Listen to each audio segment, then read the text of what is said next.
Welcome back, everyone, to Unclassified, the Unclassified podcast with me, Ben Wheeler, and my co-host, Preston Stewart.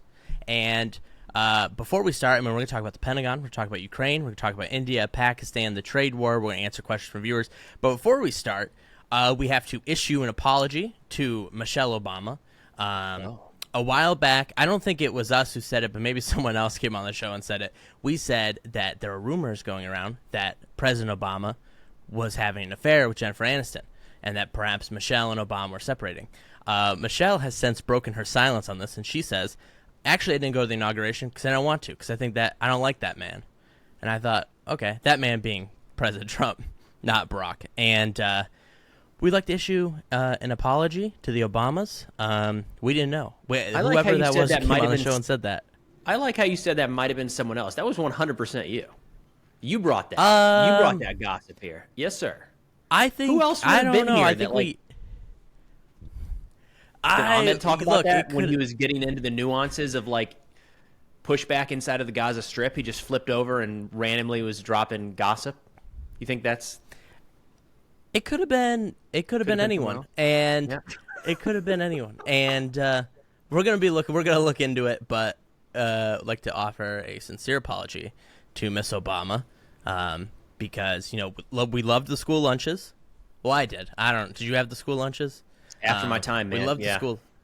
Yeah, we love the school lunches. Some of her best work. We love Barack, and he's always welcome to come on here. Probably not anymore at this point, but anyways. So, Preston, the Pentagon. It's on chaos. It's on fire. It's in the most chaos and most fire it's ever been on. Well, maybe not it's ever been on, but recently. Yeah, well, let's stick with the gossip for a second because why not, right? I feel like let's fill that up real quick. News came out this week that the Navy has hired a new spokesperson. Like, great. That's right. We're under attack. Yes. Yeah. This podcast is under attack. Good. Listen, we need those, right? There's not been a lot of press briefings, official press briefings out of the Defense Department right now, and there's a lot going on, and we'd love to see more. And lo and behold, we've got the announcement that Christina Wong, the former Breitbart Pentagon correspondent, has been selected for that role, which I don't really know much about the person at all. It turns out we had a little Twitter spat, which, fake internet stuff. But she had said something about how, like, Biden was running the war in Ukraine to keep his legacy alive and giving them money knowing that it wasn't going to – something like that. And I was just tired and exhausted of Twitter at the point.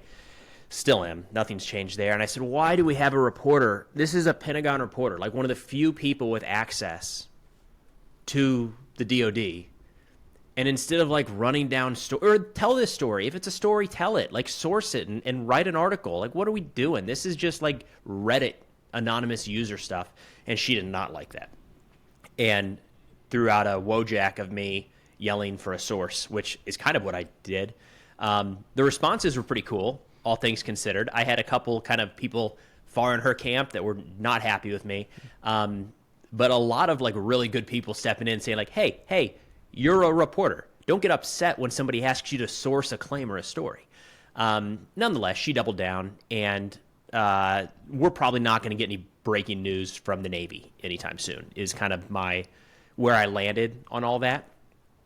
But interesting, I've been on a bit of a tear recently in videos, just getting frustrated with what I'm nervous is becoming more and more the politicalization of the force, and this doesn't help that cause. Just looking at some of her previous work, it feels like it has a partisan slant to it that it makes me nervous at the Pentagon, man. Like, that stuff exists. It exists all throughout DC, and it exists at the Pentagon. It is not immune from that.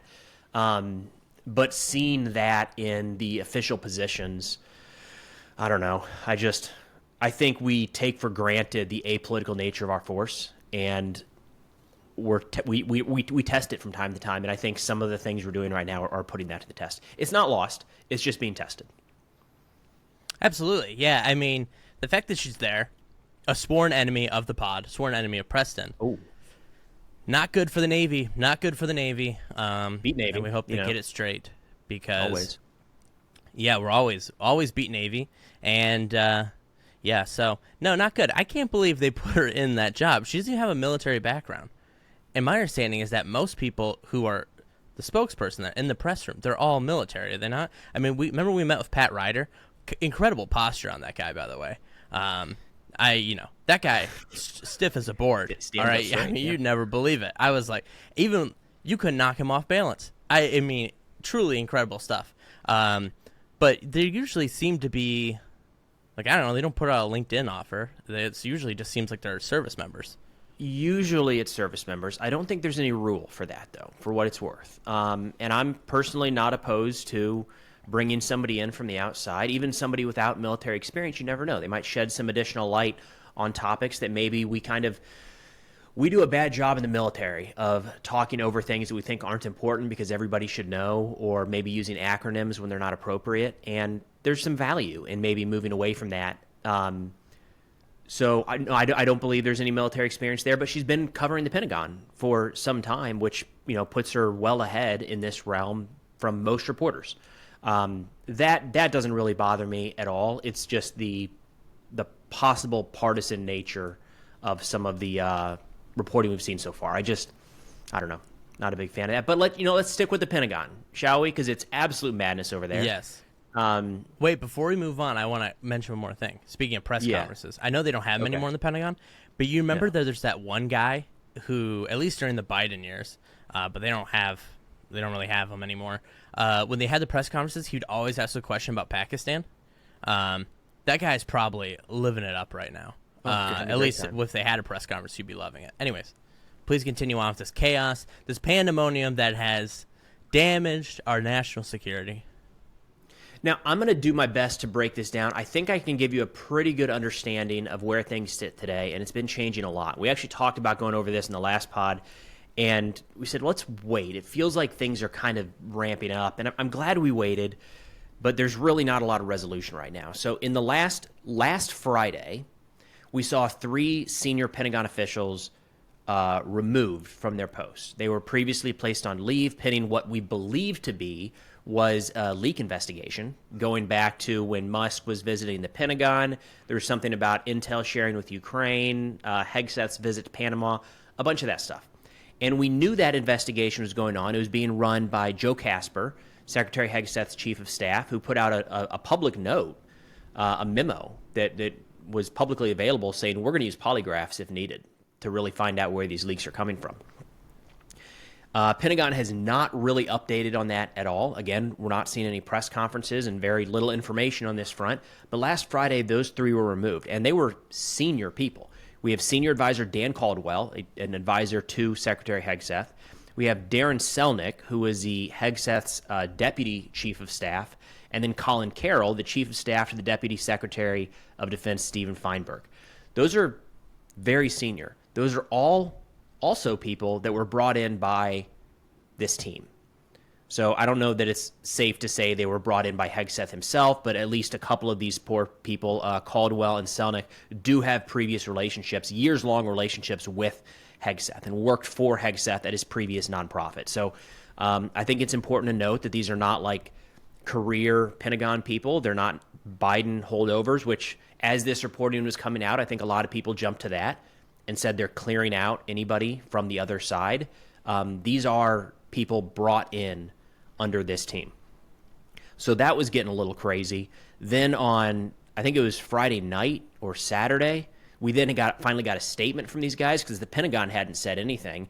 And Caldwell, Selnick, and Carroll spoke out and said, we have no idea what happened here. Like, they just kicked us out. They escorted us out of the Pentagon. And, like, we didn't leak anything. We were, in fact, told that we were cleared. So they have no idea what's going on. They're pissed off. The next day, we get a story. I think it originated in the New York Times, but it said they sourced it from 4 people in a Signal group chat that Hegseth was also sharing this Houthi strike information with friends and family. So Dude, the that's timeline, crazy. Ultimate betrayal there. Your family, friends calling up the New York Times, 4 of them, and a group of 12. That's crazy. I think you you're got looking snakes at these in your 3 bed, man. I think it's these people here, right? It's these people that, because the group chat that this family one was supposedly put together as Hegseth was preparing to testify to become the defense secretary. So it said that it was a personal and professional group of like people that he trusted that were close to him to kind of prepare him for this role. Caldwell, Selnick, maybe the next person here, John Uliat. These are all people that have been in Hegseth's corner since before day one. It wouldn't be crazy if they were on that text chain. And they just got fired for what appears to be no reason and are getting slandered as soon as they walk out the door as leaking sensitive information. I don't think it's a stretch, although it is speculation, that those guys are the ones telling the story. Nonetheless, so, that opens up the door of previously there was this issue of, can we even use Signal for classified information if it's amongst government officials? That was kind of part of the debate. But now it's just straight up civilians. It's like Hegseth's friends and family that are getting this very detailed, very sensitive, very classified military information before the operation takes place. That wasn't it, though. And it still, my God, it still continues. So, within an hour of that article coming out, John Uliat penned an op-ed. He is the former spokesperson for the Pentagon, working directly under Hegseth. In fact, he advocated for Hegseth to become the Secretary of Defense. This is a guy that has worked under the previous Trump administration in a couple different roles, has been very tied in to this administration. He came out and said, it's madness over at the Pentagon. Hegseth has to go. He's a distraction. Nobody knows what's going on, and people are terrified of everybody, of being told they're leaking. That was all in the span of 48 hours, and it's just piled on since then. Yesterday, we got news that Joe Casper, remember the guy running this leak investigation? Mm-hmm. He was just removed or left. Not entirely clear. It kind of sounds like he just voluntarily decided to leave the Pentagon. Pretty short stint for the chief of staff. But where this leaves us is we have this new Secretary of Defense who one of the arguments against him was that he didn't have a lot of experience at this level of an organization, which, to be fair, hardly anyone has that level of experience. But nonetheless, people were saying, how is he going to run an organization this big? He blinked, and he just lost in the span of 1 week his chief of staff, his deputy chief of staff, his senior advisor, the chief of staff to one of his deputies, and his spokesperson. This is his inner circle that's all gone. I still feel like it's coming together, we don't have all the information yet, but my God, it's not a good thing. You don't want that in any organization. It makes me very nervous at the DOD because, guess what? We still have to do things day in and day out.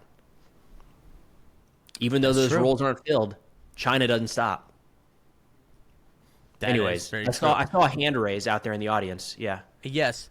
So did you see the story came out last night or the day before and then compounded by another story where he had Pentagon staffers install Signal on a classified computer and then had an independent internet line, unsecured, installed into the computer so that way he could use Signal to communicate and to copy classified information over into it?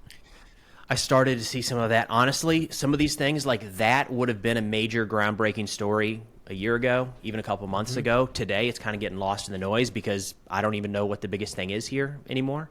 I should mention, I do have a comment on that, but I should mention that some of the responses here from the administration and from the Pentagon are that Caldwell, Selnick, Carroll, they're leakers, bad apples.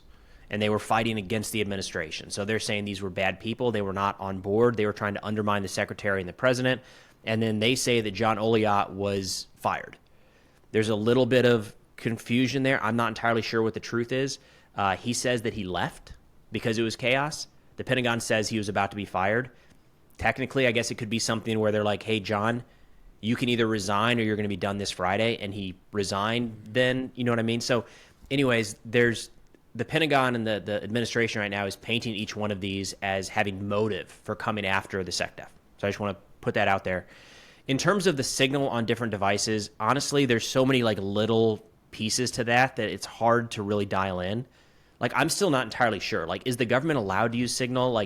Yes, I guess in some cases. I don't know. There should be no classified information on unclassified systems, full stop. But looking into this most recent story about secure lines being hooked up to unsecure methods, I don't even know the details of that right now, to be honest. I heard that there was a makeup studio ordered to be installed in the Pentagon. True or false? What happened there? Listen, okay, the issue here is that the Pentagon is not running press conferences, because this is the kind of thing you squash. And I have seen over and over and over again, people run stories, and the Pentagon says, oh my God, this is fake, this is made up, this isn't real. And the reporter has said, we have been trying to get a hold of you and you won't answer. Like, we are asking for your input on this story and you guys are unreachable. You wait until the story is published and then throw out some Twitter response. The makeup one, I can't tell. It looks like a room was modified. The report is that thousands of dollars were spent to create this little like side makeup studio room for people to get ready for press conferences. DOD immediately came out and said that's entirely fake. We put a chair and a mirror in a room. How does that constitute a makeup studio? I don't know. I'm bringing it back to the like, just put somebody on a podium 2 or 3 times a week, which is normal for the Pentagon, and have them answer these questions. Because like, if it's a non-story, then it's so easy to just put it down. But instead we get this ridiculous cycle of like, something comes out and then the DOD says that's completely fake and made up. And that's where you're left. You're left with like, is it fake? Is it made? It's he said, she said. It is. Yeah. It is kind of crazy that they don't do press conferences anymore. They did one yesterday. Even like, did they actually? With kids, yeah. So it was Bring Your Family to Work Day. And they did one. So kids got to come in and ask questions about what life is like at the Pentagon and what the military is like. That is the only one they've done since March 18th, which was the only one they've done. So they have now had as many press conferences for children as they have for reporters in the first 100 days. It is bizarre to me that the only regular press conferences we have are from the sorority president of the United States, Caroline Leavitt, and that is the only communication we ever hear from the government outside of like leaks to newspapers that everyone says are fake. Not everyone. Trump's on camera a couple hours a day. That dude is saying stuff left and right. Oh, I know. You know? I think if I were Trump, I would stay away from Wall Street because I fear for his life if he goes near Wall Street. They want him to get away from the cameras because you're right. He's on cameras 24/7, and it is bringing so much uncertainty to them. They're going crazy. But with this Pentagon leaks here, it seems to me that once he started firing people for leaking, or supposedly leaking, I should say, allegedly, that now there's more leaks. And then you saw the DOD rapid response account say that the entire building's working against Hegseth. So, he's got to, do it all. I don't know. It seems to me like he's angered the entire building. It sounds like very Russian or North Korean, Chinese, like scared internally right now. If you are to believe an article from DropSite recently where they're kind of outlining the removal of some of these guys, where like a reporter reached out to one of them, totally normal thing to do, and said, do you have a comment on this? And the guy freaked out. He's like, I don't know who I need to report this to. Like, he has my information. Like, it's a reporter who has a DOD official's contact information because that's a normal thing and what we do here in the United States. And he freaked out. He was like, who do I tell about this? Like, I need to like document the fact that I've been contacted by a reporter what should I tell him? Because he was so worried about being labeled as the leaker because he had some contact with the reporter. And he went through all of these hoops of like, I got to document this, and why don't you tell me what I need to say, and let's make sure we have this all buttoned up. And at the end of the day, he still got accused of, in that session, of leaking to reporters. Jeez. Because they're so terrified of these leaks. But I think what's happening is you're seeing some of the people here probably, my guess, again, this is outside looking in, I think you're probably seeing some people that aren't happy with how this is playing out, and they're getting nervous about getting accused of something that they may or may not have done. And they're starting to leak then to show like, hey, it's crazy in here right now. Can somebody please do something? That's my perception. Back in my day job, about a year ago, I used to call over to the Pentagon pretty regularly. Not just the chat, but like there'd be stories that break, like when Ukraine was in like the main news story, you call over and you'd say, is this true? Yada, yada, or this general said this. And they would give you answers pretty regularly. I tried calling recently. No one answers the phone, which is, as you said, reporters have said, no one answers the phone anymore. It's impossible to get in contact with them. So I've just kind of started calling the British Ministry of Defense, who, they're not very. I mean, they're helpful on British matters, but the American Pentagon, people comment on anything. You'd be like, yeah, the Germans going to increase recruitment, and they'd say, well, yeah, we think that's good. All right, cool. But you ask the British, it's like, I don't know, we don't comment on other countries. Lame. It's interesting because when we watched a lot of the cabinet picks go through the selection process, I think, or I don't want to speak for you, but one of my views was they're choosing a lot of people. A key quality that they're looking for is people who are good on camera. And I don't think that's necessarily a bad thing or a good thing, but you could tell just based off these picks, like these were all people that presented well. And to me, that made me think that we're going to see them on camera a lot because, I mean, just to stick with the DOD, like Hegseth is very comfortable on camera, clearly, right? And he picked a lot of people from the media space to surround him, podcasters, YouTubers, things like that, especially in the media department. And I thought that would translate to a lot. Like maybe we'd see some of these press conferences streamed on YouTube and they'd pull in alternative news outlets to listen in and just hammer it, right? Like going live on Instagram twice a week with somebody there. Like I thought we were going to get kind of this new age of stuff, but really it seems like what that translated to is out with the old, which is interacting with the traditional media, including the press conferences. And the only thing we've really gained are these, to be blunt, kind of trollish X accounts. They're just calling everything fake news or reposting whatever the secretary says. I don't know. It doesn't seem like we got the media transformation that honestly I think this group was set up to do. This was their strength moving through this campaign. They were light years ahead of the Democrats in messaging, especially with modern media, YouTube, TikTok, X, all that stuff. And it seems like they got in place and they're just not leveraging that anymore. Why hasn't Hegseth been fired yet? I don't know. Well, let me step back for a second because that goes directly to President Trump. So you have to make it. That's his decision to make. Personally, there's a line. People want to, generally in government, people want to serve.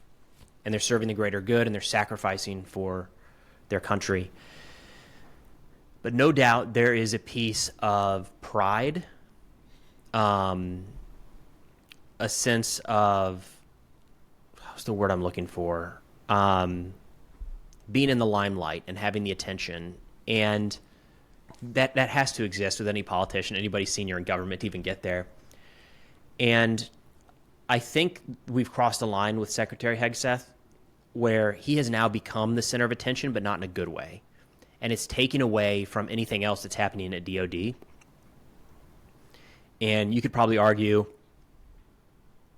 that happened a while ago. Excuse me. But the longer and longer we spend on these stories, the less time we're spending on actually what's happening with our soldiers. And the secretary should not be the focus of attention. And it makes me think that there's got to be at least people asking him, like, hey, and this is what John Oliot wrote, hey, man, you cannot be the story. It's a problem if you're the story in DOD, if your actions are the story in DOD. And these actions are not actions that have to do with, like, good things for the Defense Department. At what point have we crossed into it being a distraction and he should step down because that would actually be the better thing for the DOD? I don't know if firing is in the cards, but to me, it seems like we've crossed that line quite a while ago. Everything we're hearing right now about DOD has to do with Hegseth doing something or allegedly doing something that is crazy. Like that can't be the focus. It's crazy to me that no one's been fired. And speaking of which, have you heard from Michael Waltz recently? I don't know if I say you heard, like he calls you, but like, where has he been? He's been, man. Yeah. Is he alive still? We haven't heard from him in months, at least a month and a half. His last press conference was when he said that the reporter's phone number got sucked into his phone, and that Elon's team is looking into it. I think that was the last time I've seen him on camera. Which, listen, right, kind of fits because can't you see people being like, "Man, you cannot seriously tell people that a phone number got sucked into your phone." Got to come up with something else. Get him off camera for now. So no, haven't seen much from Waltz. He's been in these meetings. We've seen pictures of him, but not going in front of the camera.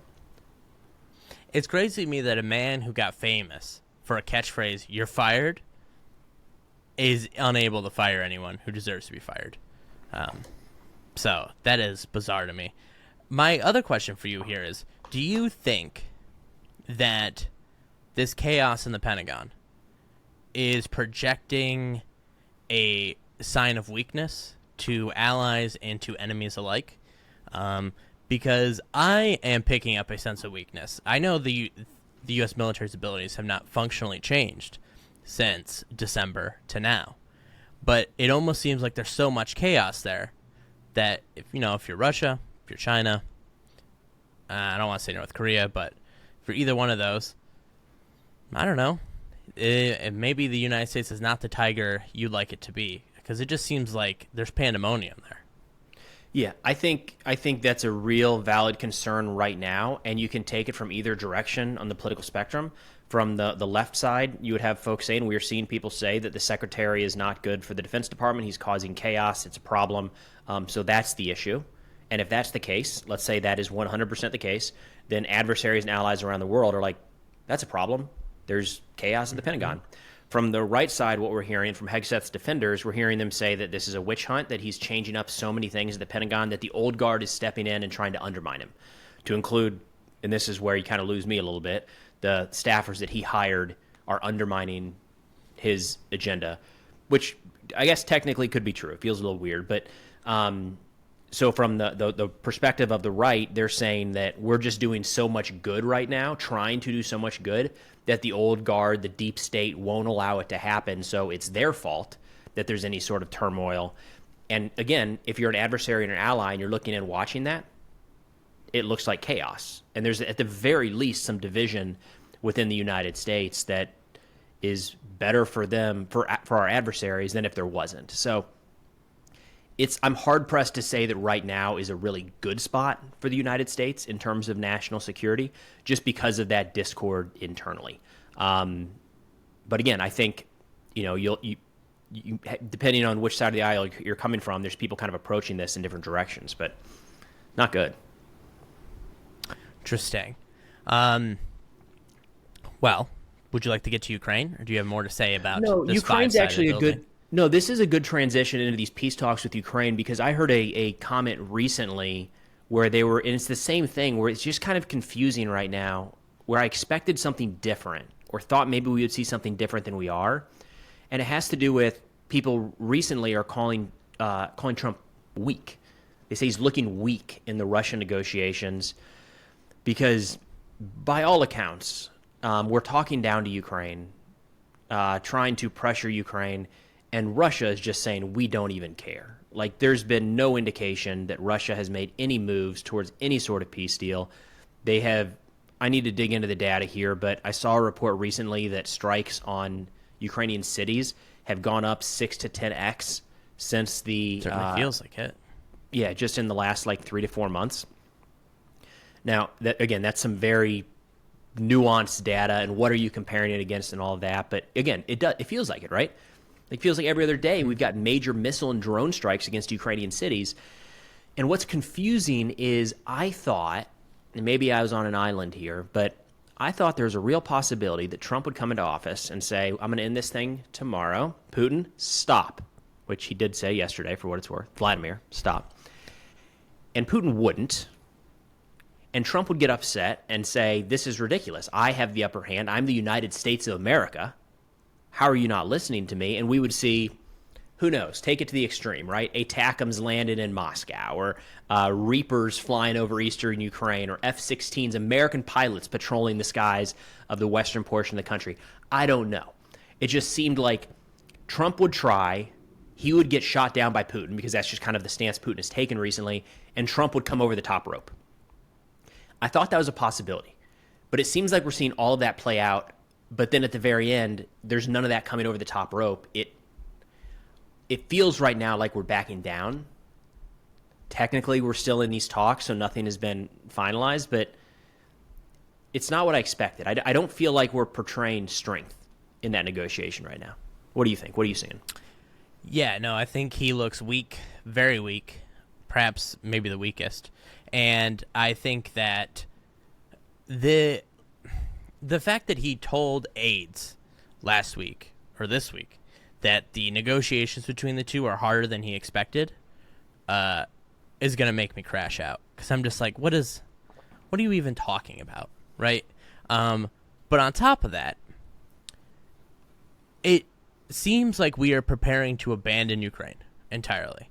I agree. And we're trying to force this unjust peace deal on them, and saying, he even said again the time that, Crimea belongs to Russia and Ukrainians just have to deal with it. They can't win, yada, yada, yada. I mean, I listened to an interview with Marco Rubio yesterday. I can't believe we vouched for that guy. He's over here, talking nonsense about Russia and Ukraine too.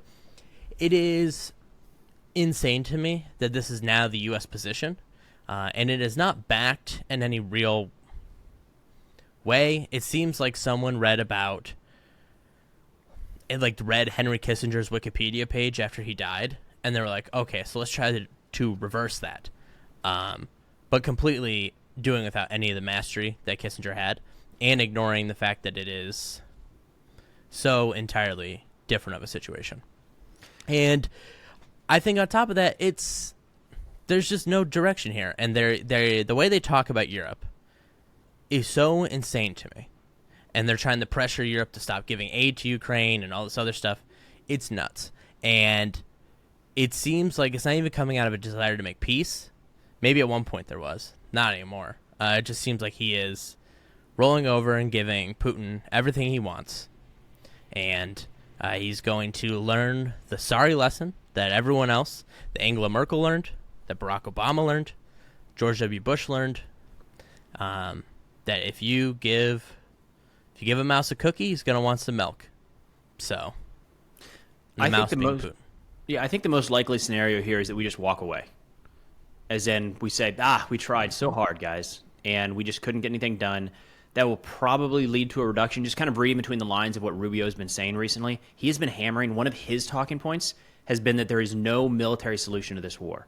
So if we're going to, on one hand, say there's no military solution to the war, which is debatable, it's in any conflict to be able to say that definitively while it's ongoing, but nonetheless, if that's going to be our stance, then I don't think there's going to be an appetite in the United States to turn around and continue even $1 of military aid, because we're saying that's pointless. So I feel like that's probably the direction we're headed. And John Bolton had an interview yesterday or the day before on CNN, and I don't know, are we supposed to quote John Bolton? Is he good or bad? Is he woke? Is he deep state? He's definitely deep state. I think definitely deep state. Okay. I think he's still like a George W. Bush Republican. Okay. He hates Trump, man. I had to get through like the first half. He spent the first half of these questions just bashing Trump. It was like, just get to the thing. But anyways, he brought up a point where he said the issue right now is that this administration does not understand the war. And I think that's probably painting with too broad of a brushstroke, but I think there's some truth to that. And we saw leading up to the inauguration, Trump say, there are clips of this, right? Like just montage clips of Trump saying I'm going to end the war before I'm even inaugurated. Like, this is going to be so fast and so easy. And it wasn't once, it wasn't twice, it was over and over and over and over again. And I think anybody paid attention to the war in any way, shape, or form knew that was not realistic. But he must have had somebody in his camp, or multiple people in his camp, telling him that they had this easy solution. This is just real simple. You just tell Vladimir to stop. Why hasn't anybody tried that, that whether he believed it or not, that was the message going out. And I think once he got into office and his team came in and people actually were digging into this and realizing, it's not that simple. This is much more complicated. Bolton had a good comment yesterday where he said, Trump keeps calling this a senseless war, but neither Russia nor Ukraine view it as senseless. So, what does that do? Like, it doesn't, maybe to him it is, but that doesn't mean that the two parties involved view it as senseless. But there's no indication that Ukraine views this as senseless. There's no indication that Russia views this as senseless. So to me, it seems like we had false expectations. We, the United States, under this administration, had false expectations coming into this conflict, and now we're just frustrated, and we're just going to flip over the chessboard and walk away. the stance of the administration coming into this very much reminds me of, you ever have a friend who's like kind of pretty uninformed but thinks they are informed, and they say the statement, it's just, the people don't hate each other, it's just the leaders of the government. The people don't want this war. You know what I'm talking about? Where they say that statement. And it always drives me nuts because it completely ignores the realities of what is happening in the war, what's the war is about. And that seems to me to be the ultimate stance of this, that you're right, they just didn't understand the war. And it seems like they don't even understand the principles of like America's founding either, right? Or like what America claims to stand for, because look at some of the stuff and it's just like, I don't even understand how the U.S. can contemplate trying to force the Ukrainian surrender. What's that Patrick Henry quote? Do we truly believe that life is so dear and peace so sweet as to be purchased at the price of chains and slavery? Come on, that's like a founding text here. So they've lost the plot. They have no idea what they're doing. They got Steve Witkoff over there handling it. The most impressionable, the most impressionable man on the planet.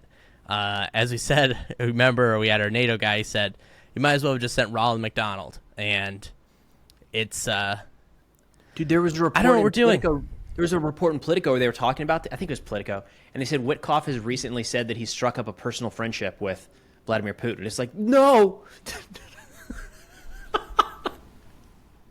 They're driving me.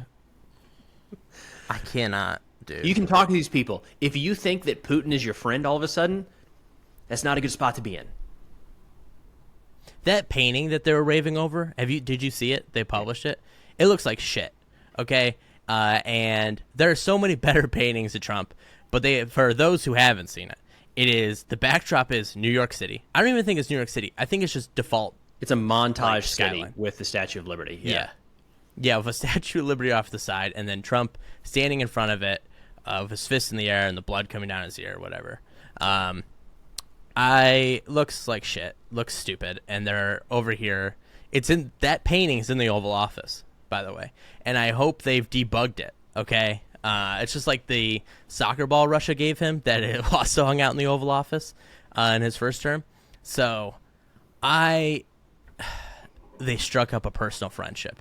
Why can't anyone just be why can't we just have normal people doing this? And I think maybe behind closed doors, Marco Rubio is a regular guy that he used to be. Have him do this. Why is Witkoff handling everything? He struck up a personal friendship. I mean, you've got to be kidding me. Dude, he Rubio, seems like a likable guy. Maybe I'm going off the rails here, and I'm just starting to get so fed up with this. I was putting a video together yesterday, going over some of the statements in the Oval Office, and they asked Rubio about the ongoing negotiations with Ukraine, and he spent the first 30 seconds saying it's so great that President Trump is our president because nobody else can do what he's doing.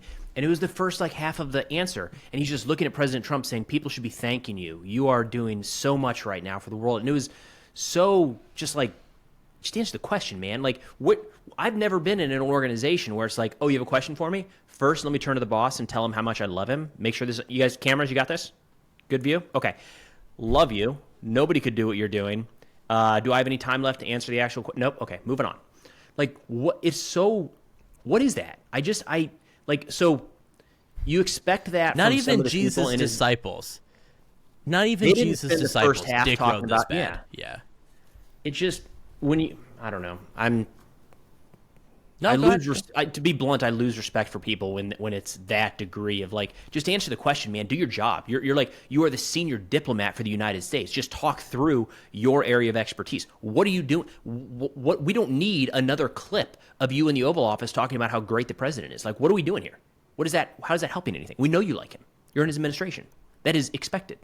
We also know you're going to defend whatever he's doing. That is to be expected. Give us something here, man. Anyways, right? I'm going off, man. I mean, losing patience. No, I love the energy. I love the rage. What's crazy to me is now every time he mentions this war, he said never would have happened if he was president. And I think that's true because he would have just given Ukraine to Russia, so there would be no war to have been fought. But on top of that, and now he's claiming that if he were president when Barack Obama was president, Putin would have never taken Crimea. I am fascinated by these claims because he can't even get Putin to stop bombing for a day. How does he think he was going to stop the war and also go back 11 years and stop Putin from annexing Crimea? By the way, Obama so made crazy. it into the conversation like that. I saw it in my comments yesterday or the day before. After when Trump came out against Zelensky, saying like Zelensky's got to get in line, he can't be doing this, it's Obama's fault. Immediately, people jumped on that, and in my comment section of videos, people were like, "It's crazy that you're not even talking about Obama's failure." It's like, sweet Jesus. But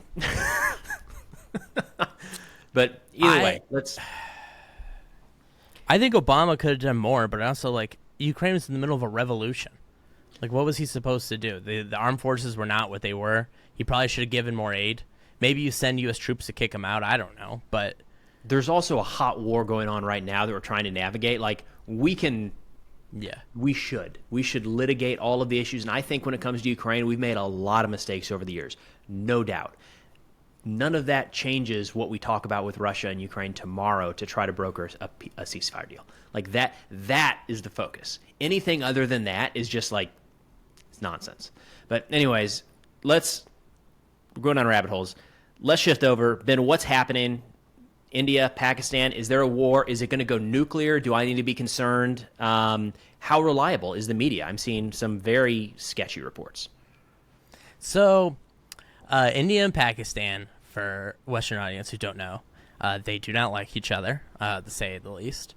Is it the fault of the British? I don't know. Most things are. But, they at one point they were India, and then they got cut into two, and then anyways, there's this terror attack that India believes ISI funded that killed 26 tourists in Kashmir. Now, ISI is Pakistan's version of the CIA, and unlike the CIA, they do have that dog in them, still at least. And so Pakistan denies that they funded this, but like you were in Afghanistan. I've read Directorate S, so, same thing. And we know ISI's got their pot in every kind of thing involving India.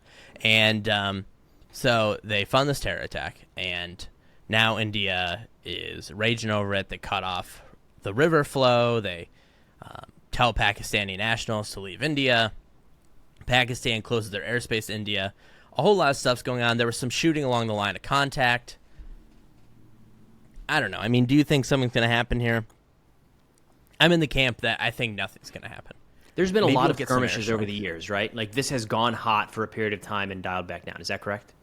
Yes, they've had 3 wars before, yeah. And in the 90s, there was I don't think it was a war. I think it was just a back and forth. But it got to the point where Pakistan had readied their nuclear weapons.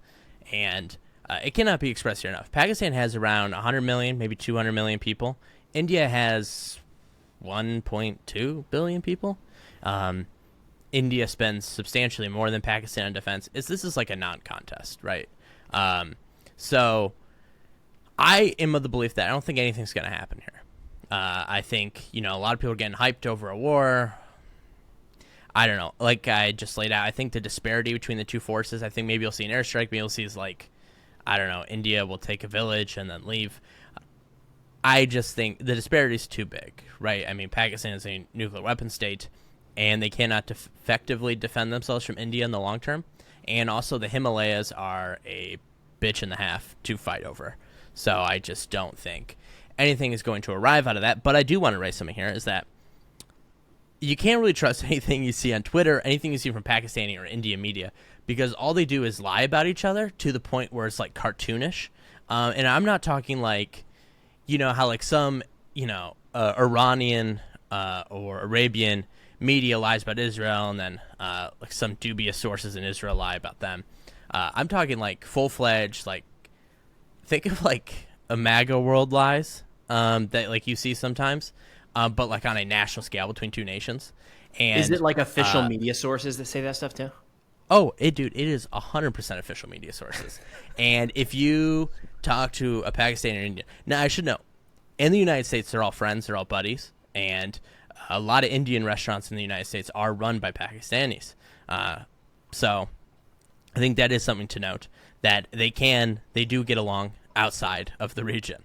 But in the region, they're lying about each other constantly. They say you can't trust the other one. Everything they say is lies, yada, yada, yada, yada. But I watched a media report this morning coming out of an official Indian, I think it's state media, maybe. I don't know if it's state media. Maybe it's just their largest one. But they had on a guy. They said ex-Pentagon official says that India should cut the jugular of Pakistan. And I thought, whoa. Is this... I thought when they cut over, is it going to be John Bolton? Is it going to be Lloyd Austin, Mark Milley? Yeah, sounds like Lloyd Austin. Did they raise Donald Rumsfeld from the dead? I mean, who could this be? Is it Sabrina Singh, Pat Ryder? I don't know. They cut to this guy. I've never seen this man before in my life. His name's Michael Rubin, and they say he's an ex-Pentagon official. And he compared ISI to Hamas and said that India should do to Pakistan what Israel did to Gaza. And I thought, okay, that's a bit extreme. And anyways, this Michael Rubin guy that they're claiming ex-Pentagon official, this to give you an idea of the level of lying and misrepresentation going on between the two nations here. He was a staff advisor for Iraq-Iran in 2002, 2004. And at his peak, he was a mid-level advisor. So a lot of layers between him and actual senior leadership. But they're over here repping it like it's an endorsement from the United States to just bomb the hell out of him. And then, of course, if you follow the sources on Twitter, they're, Pakistan just nuked Delhi, and it's over. The Indian threat's over.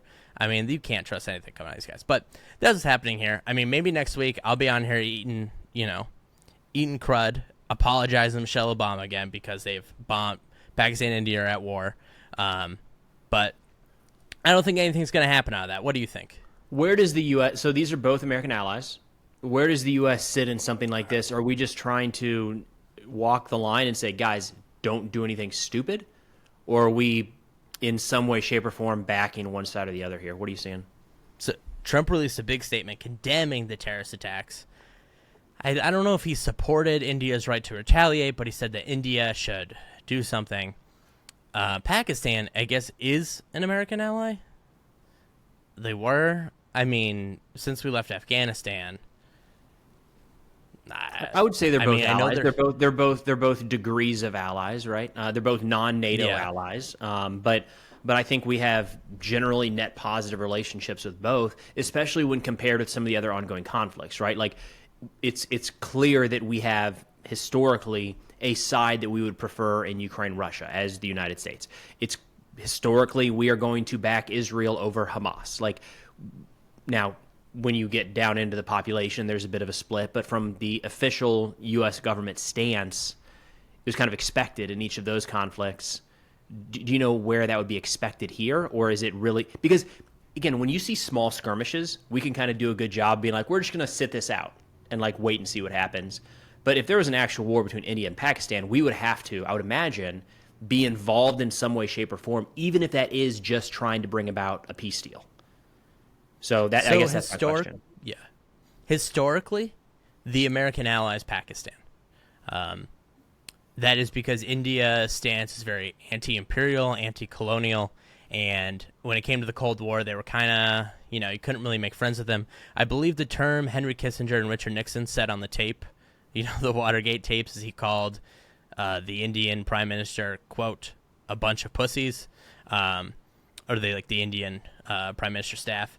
And so of course, we also had the war of the war in Afghanistan, and Pakistan was an alleged ally during that time, and so that was all going on. But Trump's backing of India here is notable, and we've been trying to grow ties with them. And of course, Vance was just in India to try to get a trade deal, and they're going to sell them U.S. weapons and all this other stuff. But on top of that, India is accusing Pakistan of doing this terror attack to overshadow J.D. Vance's visit, so that people wouldn't care about it and it wouldn't seem relevant. So it seems like the U.S. will be backing India here. And now if they go into full-fledged conflict, I don't know what happens. I don't think the U.S. I mean, maybe they both have U.S. weapons. I don't know. Maybe the U.S. backs India, but I think for the most part they're going to stay out of it. Hope there's peace. A war between them doesn't serve anyone. at all. Not Iran, not Afghanistan, not China. So I don't know what's going to happen there. Cool it down, guys. Yeah, y'all got to chill. But speaking of trade deals, big trade deals, the trade war is continuing on. It's crazy that it's about to be a month of it. Isn't that crazy? It feels like forever. Yeah, that's been happening. Yeah. Yeah. So the trade deals are in place. The tariffs are still going on. Everyone has 10% except Canada and Mexico, who have 25%, and then China, who is up to 245%. And I believe the Chinese response to that was that they either called Trump or they called the United States a joke and said they won't be retaliating anymore because the tariffs are already so high between the two countries that it's an effective embargo. And that is true. So Trump is now saying he wants to deal with China. He's trying to de-escalate. He's trying to get China on the phone. They're not answering. Now, he keeps saying, oh, we're negotiating. We're going to work out a deal. But China's foreign ministry says that's not true. There's no deal. We haven't spoken to the White House. We will not be speaking to the White House. And the reason for this is that China already had their economic lashings happen, Preston. They had that back on Liberation Day, and then back when the tariffs rose to 135%, American companies canceled their orders, right? And so China took that economic hit. Now the American economic hit's about to happen because the pre-Liberation Day shipments will be arriving here between May 10th and May 20th, and then after that, it's been reported that not only are container bookings down 60%, that essentially these ports are going to fall silent for however many, 40 days is how long it takes to get from China to New York, 30 days from China to LA. So there are going to be shortages there, and so China is just kind of waiting it out. They're saying, well, we'll talk. We're going to let the shortages hit so that way, you feel what we felt, and that's what will happen here.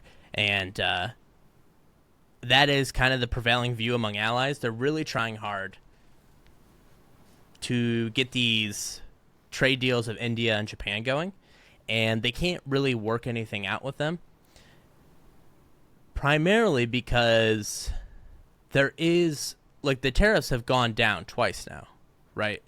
And so they sense that he is, going back to the Russia-Ukraine thing, a tad weak. And so they are waiting him out. And so, there's thought, okay, well, what if we got a trade deal with Japan and India, but it's an agreement to make a trade deal, and then we negotiate the details months from now, which may help him politically, but that is not going to help the market. And so they're scrambling here because the real-world consequences are about to arrive from these tariffs, and they're going to have to make this work. And so June, July, it could be pretty rough. His approval rating just came in at 37%, which is his lowest, second lowest ever. The first lowest was January 6th. But they allies, they sense blood. The UK says they're not in a rush. Thailand says they're not in a rush. The EU says, we'll see what happens. No one is looking to bail him out because of the tariff. Everyone's kind of mad, and they're just like, well, he's going to unilaterally cave, so let's not rush into a deal. His only real hope here is maybe Japan agrees to sign some kind of makeshift deal that mirrors a similar deal. Scott Bessent, though, he went to the IMF yesterday, and he said, look, America first does not mean America alone. It means America strong with its allies and partners, which is a notable departure from the past 4 months. And that boomed the markets, but TikTok on the clock. They can Truth Social, and he can speak at whatever he wants, but these ships will not arrive, and an economic hit is coming, and they will need to make a deal, and they cannot seem to get one. So the trade war, we are about to get our retaliation, the retaliation against us. I don't really understand. It feels like everything and everybody is still up in the air. So looking at the S&P 500, it's down 4.9% in the last month. That includes Liberation Day. All right.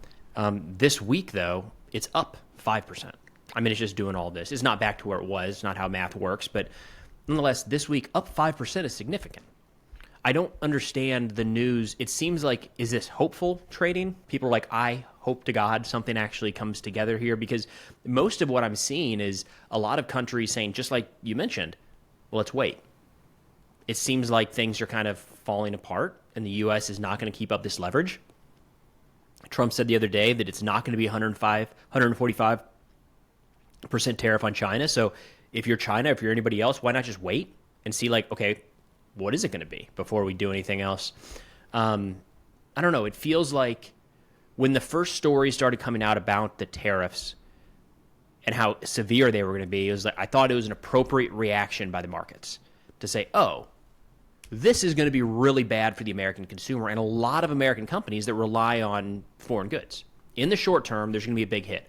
To me, it felt like the markets reacted appropriately to that. And it seems like everything since then has been like, because I got it, they're just numbers on a screen, but it's supposed to kind of be in line with sentiment. It feels like there's just hopium right now. That is precisely what it is. It is hopium. No one wants to miss a rally. There's also a level of denial. But like I said, the ships aren't coming, right? The last shipments will come and the ports will fall silent, and the market, they're dealing. It's kind of like, I'm trying to think of a scenario here. It's like you threw a punch and then everything else is in slow motion, and now you're waiting to get punched back. And in that slow-mo, there's a lot of hopium that maybe they're not going to punch back, but the ships aren't coming. So the market will meet reality here eventually. I think everyone's kind of puzzled, but the real ball game is what's happening in the bond market and the dollar, because the United States is seeing mass capital flight, and that the 10-year, it did go down a little bit recently, but the 30-year, 10-year is still spiking, and the dollar still falling in value, which is the opposite. You don't want these two disconnecting from each other. So long as that continues, it's not good. And so we are, in the shadow boxing realm, and we'll see how things go. But 37% approval rating, and the shortages haven't even started yet. I don't know. We might be looking at President Vance by 2026. That's bad. 37. That's pretty rough. And I mean, Scott Bessent, God bless him, he'll save the republic, but he is trying his best to get these tariffs removed, trying his best to calm the markets, and he's kind of succeeded. He's selling Wall Street a bridge. The issue is that I think Scott Bessent knows this. I don't know if Wall Street knows this. He's selling them a bridge and they're buying it, but this bridge, I don't know if there's anything on the other end of it. So everyone might fall off. But, I mean, we will see. And I think here's the thing to mention is that with Elon leaving the administration here soon, there may be a doubling down in the tariff policy because he is opposed to the tariffs. Elon said he would like a freedom of movement and an open market between the U.S. and the EU, the U.S. and Canada. He thinks that'd be good. And I agree. I think that would be wonderful. But Trump does not agree, and he has ignored Musk on that point. So as Musk leaves, we may see things getting worse. There's also the nature that Peter Navarro, Scott Bessent is just kind of simply outnumbered here. It is him versus Lutnick and Navarro who want these protectionist policies. And I don't know if you saw the graph from Bloomberg the other day, but every time Navarro and Lutnick are in the news more than Scott Bessent, the market has fallen by 10%. On days where they're in the news more, the market falls by 10%, at least. When Scott Bessent's in, it goes up by 2 on average. Okay. So, not good. So we need Scotty B to hang out as long as possible. An interesting thing about Scotty B, no one knows this. Everyone talks about George Soros in American politics. At least the right does. Like he's Big Satan, right? That's how everyone knows about George Soros. But under discussed, Scott Bessent is George Soros' protege. That's his boy. George taught him everything he knew. They broke the pound together. And we kind of saw it finally get mentioned where Elon was like, he's a George Soros agent to Trump, and like a huge argument they had in the Oval between Elon, Bessent, and Trump. And Trump kicked the two of them out of the Oval Office, and I guess they screamed at each other going down the hallway. All right. Didn't get physical, but apparently it may have. Anyways, so that is an interesting fun fact here. But, I mean, that's really all I have to say about the trade war. I mean, you got any questions? Anything about I it? want to get into some listener questions. I'm still watching this whole thing unfold, Yeah. but I want to make sure we have time for the listener questions today. Of course, yes. We have questions from the listeners, from the viewers. I did forget to ask, so we're just using some from last week here. But Cool. Preston, what is the U.S.'s strongest position / leverage in the world at this point, in your opinion? I don't think that's changed. I would say it's still our military / economic might. I think the military side of it is unchanged, and that has to do with partnerships as well. I think that is mostly unchanged. I think the economic side is a little more up in the air right now, which is why we talked about in a recent episode how I think we're kind of at an inflection point. If we stick with these tariffs, I do think at some point we're going to look back on this period of time as being maybe a change in what the world order looks like, because I think we underestimate how powerful the American economy is around the world and how much that lets us do what we want to do around the world. So I still think that is number one, but I think that's the issue with the trade wars right now. What do you think? I think it's the military. I think the economic, yeah. I think the economic might has taken it's taken a hit substantially because you're seeing the EU and China and Japan and Korea. They're all kind of trying to work out something here to create a united front against the U.S. And I think that the economic might has taken a hit. Now, if he removes all the tariffs, maybe things get better, but I don't know. I think, yeah, probably the military. You still have the brute force of it all. You still have, at least on paper, these alliances where you can dock in Europe and stuff like that. As far as I know, they're not going to, refuse docking anywhere in the Mediterranean as of right now. So I think it has to be the military. But I think that's their strongest position. That seems untouched as of right now. All right. Now, Preston, this is another question from viewers. What do you make of Trump's $90 million military parade that is happening on his birthday, but is also said to be for 250 years of the U.S. Army, and is also happening on Flag Day? Yeah, we ran into issues with this last time when he wanted to do it. The roads in D.C., when you go to a military base, you'll see we have something called tank trails along the side of the main roads, kind of crisscrossing throughout the base. You don't see tanks and large armored vehicles driving down the road because they destroy the road, like very quickly. So that's an issue in D.C. They don't have tank trails throughout D.C. Now, in a war zone, nobody cares. Doesn't matter. But you don't want to have a parade that destroys every road completely to the point where it has to be completely redone. That's a challenge for any sort of military parade through D.C. We do have a lot of wheeled vehicles, I guess we could use, but what's a military parade without tanks and Bradleys and APCs and Paladins? I feel like that would look weird. I'm not opposed to some sort of military display. I think a parade's not the way to do it. I would rather let's put some film crews out in JRTC or NTC out in California and show some of our troops going through like major exercises and run like a 20-30 minute kind of hype film over what they're doing when our privates and sergeants out there getting after it. I think that would do more than lining up and marching parades through DC, but yeah, we'll see. I imagine there's going to be some pushback on that, and there's going to be a lot of logistical issues in making it happen as well. So what Eisenhower said on the matter is he said the Soviets had the military parades because they're weak, but we don't have it because we're the biggest dog on the block, right? We don't need to flaunt it, and I think that's true. And now I've seen James Mattis said, well, we don't have them because that's what dictators have. But I should note that, France does have Bastille Day, and I know that's a French tradition. They can have that. I am opposed to it simply because I think we have military parades in the United States an awful lot at every sporting event. And nowhere is it more on display than NFL Sunday game day, right? What a weird way to say that. But every day, every game, every Sunday, every Thursday, Friday, whatever, when they have these games, you have a flyover from a B-2, from fighter jets, at every single stadium in the country. I think that is that not? Even baseball games, you're having these flyovers. I think that's a military parade all the time. We have the air shows. The notion that we don't have military parades, I think they exist. They just exist in the sky. And that is really where America's pride and joy is, right? So I mean, I would move away from, if we're going to do like a 250th anniversary, maybe instead of a parade of showing our current military, maybe it's veterans.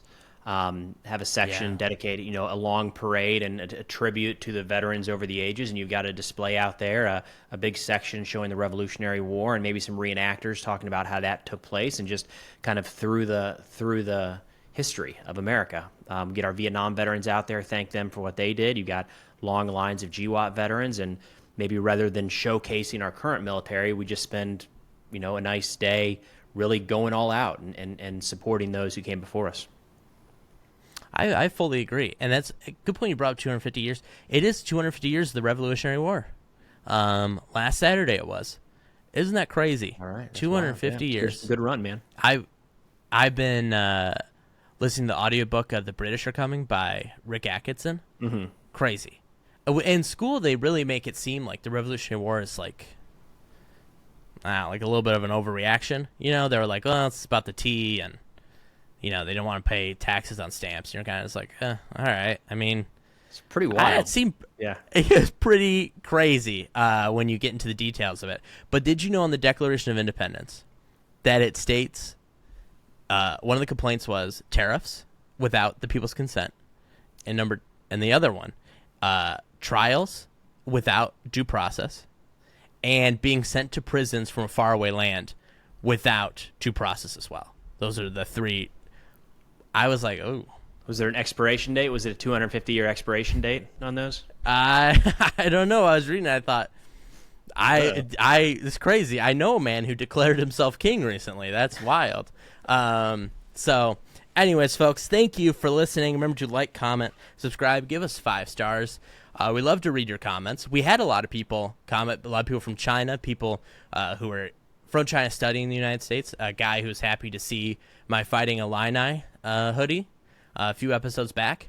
And we thank you guys for engaging and glad you liked it. They had a lot of very insightful stuff to say. I do have to say, a little disappointed in some of our American listeners. Not all of them, maybe like 10% of them. There were some 10% comments of like 10% of the American commenters, to be specific. Yeah, don't group Yes. everybody in. Yeah. Yeah, maybe like 5%. They were very emotional, and they said, if I unpause this and you guys praise China in any way, I will never be back. And I just thought, oh, shit. This is... Like, get a grip, dude. All right, get a grip. But other people, respectfully disagreed. I read all of them, and I thought, good point. Good points all around by everyone. So, happy for we were able to have a productive discussion. But, folks, our apologies to Michelle Obama again, and we're going to go. Do you have any big plans for this weekend? It is the last weekend of April. Maybe. Yeah, it is, yeah. No big plans. Couple. We got gymnastics. My kiddo's going to gymnastics, and we're getting pizza afterwards. So that's pretty big. Pretty big news. Hell yeah. Cool. And no, I'm gonna.